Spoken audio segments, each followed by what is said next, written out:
Ladies and gentlemen, greetings. Zelrix here for Casual Discussion, the show where we talk and try to have fun. With No Way Home being the phenomenon that it is fair to say that Spider-Man is bigger than ever. That said, after doing the Sasuke video, which you can find right here, that got me thinking, what other characters in pop culture are not that great?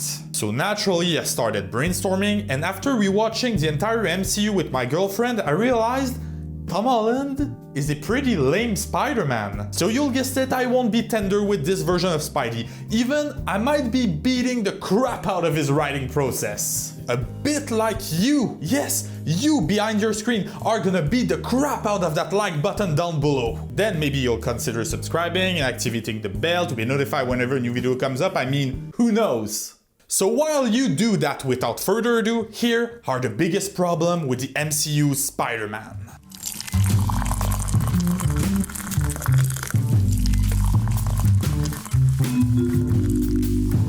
Before we begin, a couple of disclaimers. Beware of spoilers for the video game Spider-Man on PS4 and the movie Spider-Verse. Also, I will be spoiling the hell out of the MCU up until Far From Home. If you're still here, it means that you're all caught up or you don't give a damn, in which case, why are you on a Spider-Man video? And don't worry, there won't be any No Way Home spoilers here, not even by accident. You can be sure of it, this video has been written and filmed before its theatrical release. Also, keep in mind that I'm not trashing on Tom Holland. Even I think in terms of pure casting, Tom Holland is the best Spider-Man that ever was. He's the new face of Peter Parker, he's the right age, he has the right gimmick, and he's a pretty great actor. But most importantly, while you see him perform, you can see that he gave his 100% for this part. Especially in Homecoming, where he's trapped beneath the concrete. Please! Hey, please! I'm down here! I'm down here! I'm stuck! I'm stuck! I can't move! I can't... Obviously, we all knew that he was gonna pull himself out of this, that he was gonna go kick the Vulture's ass afterward. But he is such a good actor that I really did care for him. I was afraid for him, and he really felt like this dorky teenager who got wrapped up in something that he shouldn't have, in something that is bigger than him. So Tom Holland, if you're watching this, first of all, what about a little shout out, thank you? Then it's nothing personal, I'm strictly talking about the script and the writing. So that said, as incredible as Tom Holland is as Spider-Man, his movie have problems. And these problems, unfortunately, we can track them to the root of the film. The origins. If I tell you Uncle Ben, there should be one famous quote ringing in your ears about power and responsibility.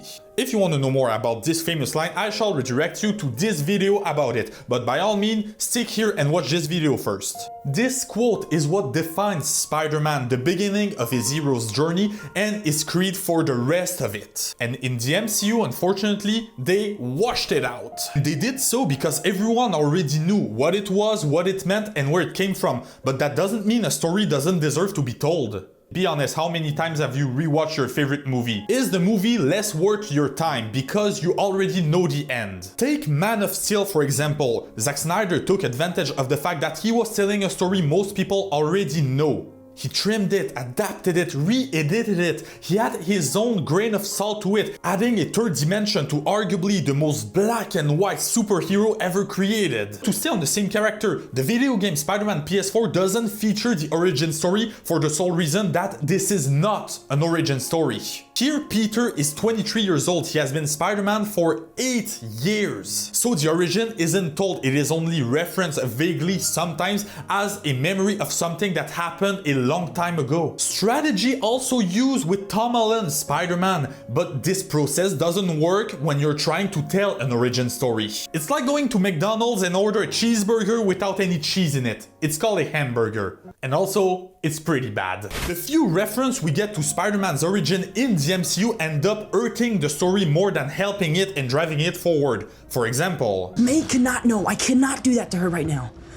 You know? I mean, everything that's happened with her, Here, let's pretend you're someone who is new to the world of Spider-Man, who doesn't know anything about him. The only thing you can guess from this scene is that May doesn't have a perfect life. A bit like, what's their name? I forgot. Yeah, everybody on the goddamn planet, that's right.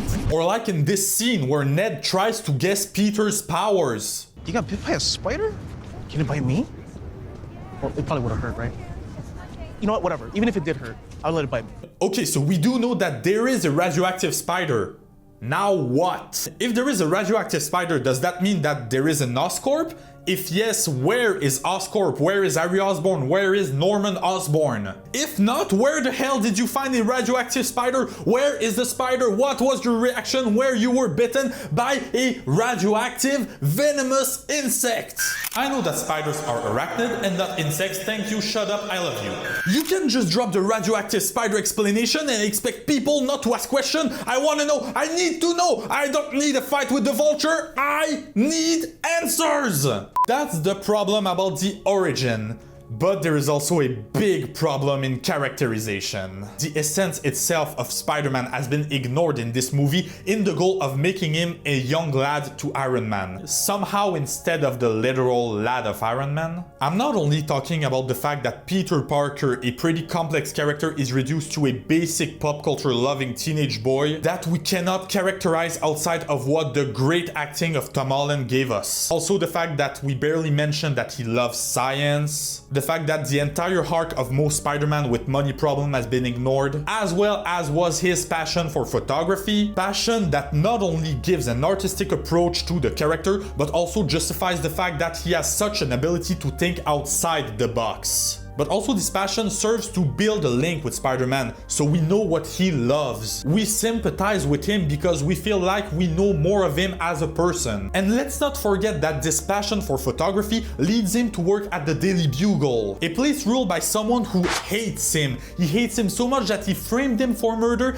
and created a super villain just to hunt him. But that's not all, there is also the goddamn Stark suit. As great as Tony's suit is, Peter creating his own spider suit is what Spider-Man is all about. He is not an Avenger, he is not a Guardian of the Galaxy, he is not a multi-billionaire, he is the friendly neighborhood Spider-Man. Doing what he can with what he has and creating his own equipment himself. And that's what the MCU was about at the beginning. He was creating his own web, his own costume, but they threw that away the second Uncle Tony came around and gave him a multi-billion-dollar suit with an instant kill mode, and for Christ's sake, Tony, this kid is 15! Then at the end of Homecoming, it is said that Peter understands he doesn't have to be Iron Man, that he is ready to be his own hero. But after that... Infinity War, Stark suit. Endgame, Stark suit. Far From Home, Stark suit. Shield suit, his own suit but made with Stark tech. Do you realize that in Far From Home, when Happy gives him the talk about not having to become a new Iron Man, it takes literally less than a minute before Peter is sold as the new Iron Man once more? You're not Iron Man. You're never gonna be Iron Man. The one thing that he did that he didn't second guess was picking you. What? Nothing. Granted, this is a hard-carried moment, very emotional, but also it's a bit hypocritical. Happy says that the one thing Tony never did was second-guessing himself by choosing Peter. But the third act of Homecoming is literally all about the fact that Tony might have done a mistake by picking Peter and that he second-guesses himself at the point of taking back his suit. The one thing that he did that he didn't second guess was picking you. Do you know that I was the only one who believed in you? Everyone else said I was crazy to recruit a 14-year-old kid. The one thing that he did that he didn't second guess was picking you. I just wanted to be like you. And I wanted you to be better. The one thing that he did that he didn't second guess was picking you. Okay, it's not working out. I'm gonna need the suit back. I don't have to be Iron Man, I'll be my own hero using only Iron Man's lab, technology, plane, money, and having his funny sidekick, who has a very weird relationship with my hot aunt mom, being triggered by how much of an Iron Man I am becoming. Wahoo, I love character development! An identity not so secret. In the world of comic books, most superheroes try to keep their identity a secret because if they did otherwise, it might endanger people they love. And it is more true for Spider-Man than any other Marvel character. In almost every comic book, TV show, film, or video game, someone learning the truth about Spider-Man is always a big deal. Whether it is played for laugh but symbolizes a greater moment. Like in the Civil War storyline where Spider-Man takes off his mask and admits he has been Spider-Man since he was 15 years old. Jonah Jameson passes out because he realizes that his arch enemy has been one of his employees all along. Or Aunt May at the end of Spider-Man PS4, who refuses a cure for a deadly disease because she knows many more people would die without it. May reveals that she had known for his nephew's secret identity for a while now, and it is with tears in his eyes that Peter does the right thing. He acts responsibly and let his Aunt May die to save as many people as possible, because it is the responsible thing to do and because this is what she wanted.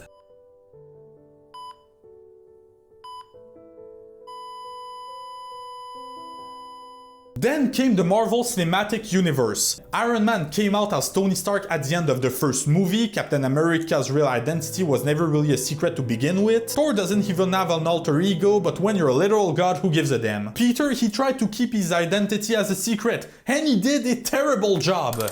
I'm not talking about the fact that his identity was revealed at the end of Far From Home. I'm talking about the fact that even Andrew Garfield was more subtle than him. Don't get me wrong, he was pretty bad at it too, but whenever Garfield does something that could expose him, it is in the heat of the moment or a small inattention error. Here I'm talking about the fact that Tom Holland doesn't even seem to care about his secret identity. He tries on his suit with the door opened with Aunt May in the next room.